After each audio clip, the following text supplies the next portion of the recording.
ایک جزیرہ تھا جہاں کا سیاسی نظم یہ تھا کہ وہ سال کی آخری تاریخ کو جو ان کا حق میں وقت ہوتا اس کو معزول کرتے اور ایک ایسی جگہ چھوڑ دیتے جہاں جنگل تھا اور جانوروں کا رین بسیرا تھا، اور ساحل پہ آ جاتے۔ پہلا شخص جو اترتا ساحل پہ اس کو اپنا حکمران مان لیتے، اور یہ ان کا ایک مدت سے دستور رہا۔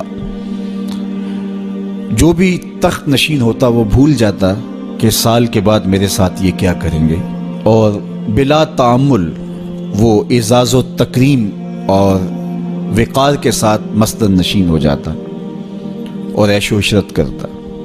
ایک دفعہ وہ اپنا حکمران جنگل کے سپرد کرنے کے بعد ساحل پہ آئے تو جو سب سے پہلا شخص ان کی دھرتی پر ان کے جزیرے پہ اترا وہ بڑا دانا بینا شخص تھا اور پیشے کے اعتبار سے تاجر تھا۔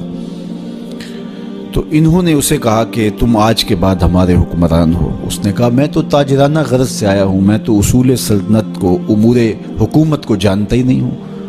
انہوں نے کہا یہ ہمارا دستور ہے، اور ساری کہانی سنائی کہ ہم سال بھر تخت پہ بٹھائے رکھتے ہیں، سال کی آخری تاریخ کو وہاں سے اٹھاتے ہیں اور دوسری جانب ایک جنگل ہے جہاں ہم اس کو پھینک آتے ہیں۔ تو یہ ہمارا ضابطہ ہے، تم نہیں بھی مانو گے تو ہم زبردستی تخت پہ باندھ کے بھی بٹھانا پڑا تجھے بٹھائیں گے۔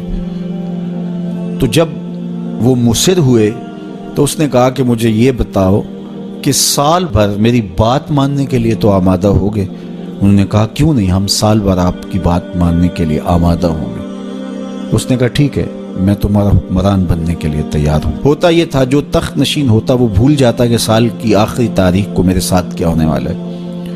یہ پہلا شخص تھا، تخت نشین ہوتے ہی اس نے کہا کہ بلدیہ کے ملازمین بلائے جائیں، بلائے گئے۔ کہ فوج کے کمانڈوز بھی بلائے جائیں، وہ بھی بلائے گئے۔ اس نے ان کو کہا کہ تم جاؤ جنگل میں جہاں بادشاہوں کو پھینک کے آتے ہو اور وہاں کے موذی جانوروں کو کاٹ دو۔ بلدیہ کے ملازمین کو کہا کہ تم ان کے پیچھے جاؤ اور کانٹے دار جھاڑیاں کاٹو۔ وہاں معماروں کا ایک گروہ بھیجا کہ وہاں جا خوبصورت محل تعمیر کرو۔ وہاں پھلدار، پھولدار، سایہ دار درخت لگوانے شروع کر دیے، اور پورا سال اس جنگل کو کٹوانے، اس کے موذی جانور قتل کروانے، وہاں محل تعمیر کروانے، پھلدار، پھولدار، ثمر بار درخت لگانے میں حکومتی مشینری کو لگائے رکھا۔ جب سال کی آخری تاریخ ہوئی تو ہوتا یہ تھا کہ جب بھی بادشاہ کے پاس وہ آتے کہ اب تو جو اس جنگل میں پھینکنے جا رہے ہیں تو وہ چیختا روتا، ہائے مجھے کدھر جا رہے ہو، میں تو موذی جانوروں کا لقمہ بن جاؤں گا، اور اس کو زنجیروں میں جکڑ کے اس جنگل میں پھینک کے آتے۔ وہ کہتے ہم نے پہلے دن آپ کو بتایا تھا۔ رومی علیہ رحمہ فرماتے جب وہ زنجیریں لے کر آئے تو اس کو کہا کہ ہم تمہیں وہاں پھینکنے جائیں گے۔ تو اس نے کہا کہ زنجیروں کی کیا ضرورت ہے، میں خود چل کے جانے کے لیے تیار ہوں۔ رومی کہتے ہیں کہ یہ یہاں بیٹھ کے تخت پہ اس فکر میں لگا رہا جہاں اس نے جانا تھا، اور اس کو پتا تھا کہ یہاں تو ایک سال بھر کے لیے آیا ہوں، تو میں نے تو پھر بقیہ ساری زندگی اس جنگل میں کاٹ دی ہے، اور وہاں بچھو ہیں، وہاں سانپ ہے، وہاں موذی جانور ہیں، وہاں بھیڑیے ہیں، چیرنے پھاڑنے والے درندے ہیں، وہاں کانٹے دار جھاڑیاں ہیں۔ تو وہاں وہ جھاڑیاں کٹواتا رہا اور ایسے جانور مرواتا رہا، اور وہاں کنویں کھدوائے، وہاں پھلدار پھولدار درخت لگوائے، وہاں محل تعمیر کروایا۔ تو اس نے خوشی سے کہا مجھے کیوں جکڑتے ہو، میں تو چل کے اس جگہ پہ جانے کے لیے تیار ہوں، اس لیے کہ اب وہ جنگل اور خوفناک جھاڑیاں نہیں رہیں بلکہ وہ ایک خوبصورت باغ بن چکا ہے، اور وہاں موذی جانور نہیں رہے، وہاں پرندے چہچہا رہے ہیں، کوئلوں کی دل آویز صدائیں ہیں، وہاں بلبلوں کے چہچہے ہیں، تو میں تو وہاں جانے کے لیے تیار ہیں۔ تو انہوں نے کہا کہ ہم بھی ایسے ہی بادشاہ کی تلاش میں تھے کہ جو مستقبل کی بہتری کا ضامن بنے۔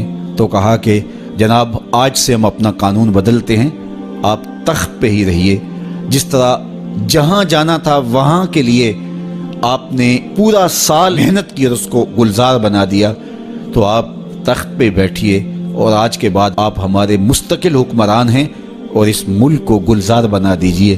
رومی فرماتے ہیں جس طرح وہ شخص تخت پہ بیٹھا اور تخت پہ بیٹھ کے اس کو فکر وہاں کی لگی رہی جہاں اس نے مستقل جا کے رہنا تھا، کہا کافر دنیا کے تخت پہ عیش و عشرت کرتا ہے اور وہ بھول چکا ہوتا ہے کہ میں نے بالآخر کہاں جانا ہے۔